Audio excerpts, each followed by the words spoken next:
कहते हैं काका, जय गंगे माता।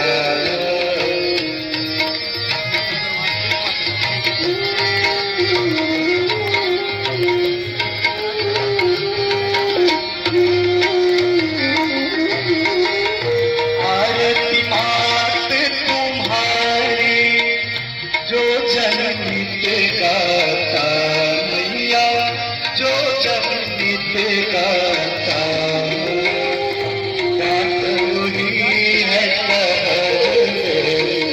भक्त वही है मुक्ति को पाता। जय गंगे जय गंगे माता, जय गंगे माता, जो नर तुमको दाता, जो नर मैया तुमको दाता, वांछित फल पाता। जय गंगे